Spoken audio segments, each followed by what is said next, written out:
Hello friends, welcome back to my YouTube channel. दोस्तों, आज की वीडियो में मैं जो फिर से स्पीकिंग का स्ट्रक्चर पढ़ाने जा रहा हूं। दोस्तों, मैं वही स्ट्रक्चर अपने चैनल पर अपलोड कर रहा हूं जो स्पोकन में यूज किए जाते हैं। मैं सिर्फ स्ट्रक्चर प्रोवाइड कर रहा हूं अपने चैनल के माध्यम से।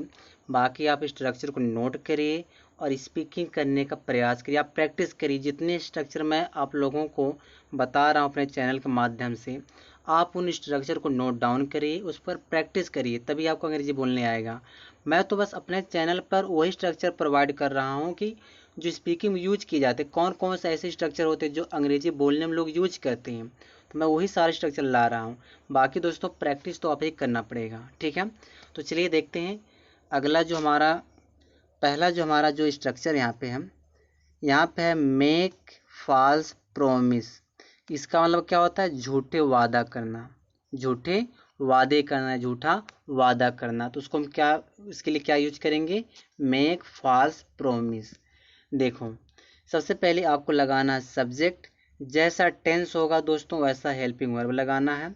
फिर आप मेक फॉल्स प्रोमिसेज करोगे, फिर कोई ऑब्जेक्ट लगाओगे, ठीक है। जैसे बोल यहाँ दिया है, झूठे वादे मत किया करो। यह आपका इम्पेरेटिव सेंटेंस है।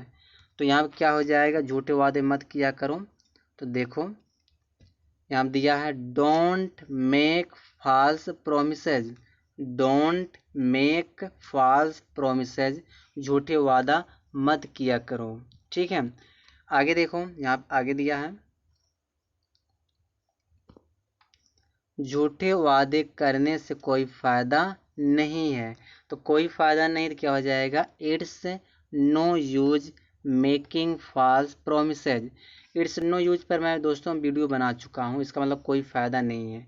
It's no use making false promises, झूठे वादा करने से कोई फ़ायदा नहीं है।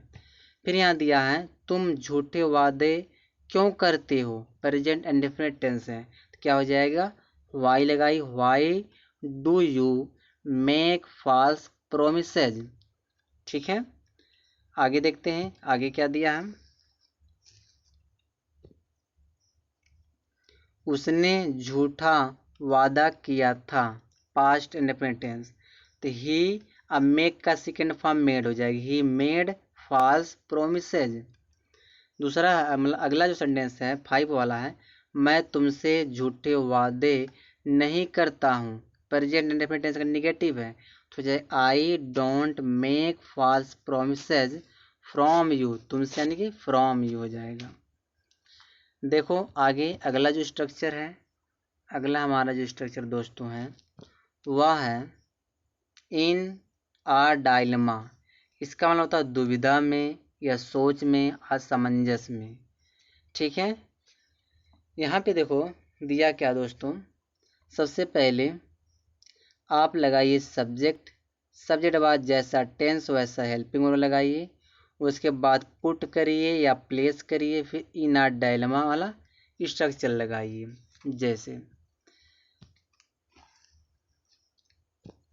यहाँ पे मैं दुविधा में हूँ, ये आपका स्टेट ऑफ बीइंग है। तो क्या हो जाएगा? I am in a dilemma, मैं दुविधा में हूँ। अगर आप एक्शन में यूज कर रहे हो, जैसे उसने मुझे दुविधा में डाल दिया, तो आप उसके लिए पुट लगा सकते हो या प्लेस लगा सकते हो। दुविधा में डालने के लिए आप वर्ब पुट लगाओगे या तो प्लेस लगाओगे, दोनों में से एक लगा सकते हो। जैसे यहाँ पे देखो एग्जाम्पल दिया क्या है।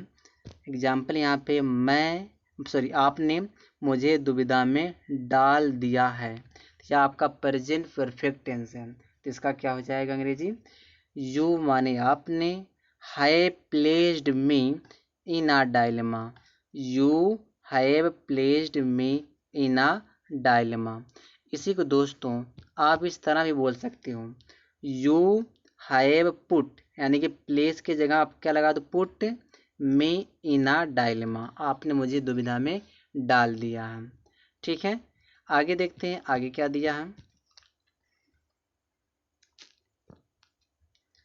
आपसे उम्मीद की जाती है कि आप उसे दुविधा में ना डालें। तो इसका एक स्ट्रक्चर हो, आपसे उम्मीद की जाती है, तो you are expected not to put him in a dilemma, you are expected not to put him in a dilemma, आपसे उम्मीद की जाती है उसको दुविधा में ना डालो।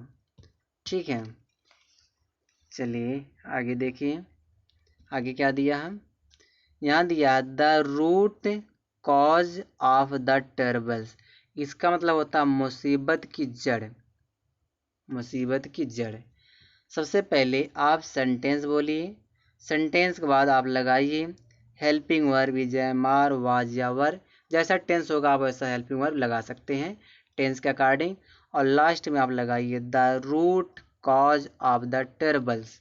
ठीक है, देखो सारी मुसीबत की जड़ तुम हो, अब क्या हो जाएगा, तो सारी मुसीबत की जड़ तुम हो, तो क्या हो जाएगा, you are the root cause of all the troubles. ठीक है, दूसरा देखो, तुम मुसीबत की जड़ क्यों बनना चाहती हो, तो बनने के लिए बिकम हो जाएगा प्रेजेंट इंडेफिनिट टेंस, तो लिखिए why do you want to become, बनना चाहना। ठीक, वांट माने चाहना, टू बिकम माने बनना, the root cause of all the troubles. ठीक है, आगे देखो,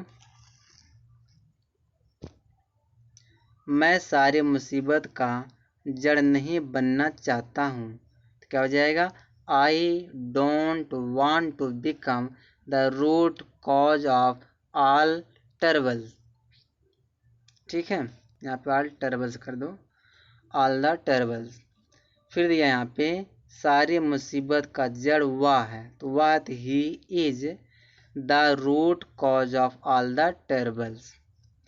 तो बस दोस्तों इस वीडियो में ही तक है, और वीडियो पर नए हो तो सब्सक्राइब कर लो चैनल को, क्योंकि सारा स्ट्रक्चर स्पीकिंग का मैं ले आऊँगा अपने चैनल पर। बाकी प्रैक्टिस तो आप ही करना पड़ेगा, अगर आप चाहते हो अंग्रेजी बोलना तो दोस्तों प्रैक्टिस तो आप ही करना पड़ेगा। बस मैं स्पीकिंग में जो जो स्ट्रक्चर यूज होते हैं मैं आपको पढ़ा दूंगा अपने चैनल के माध्यम से।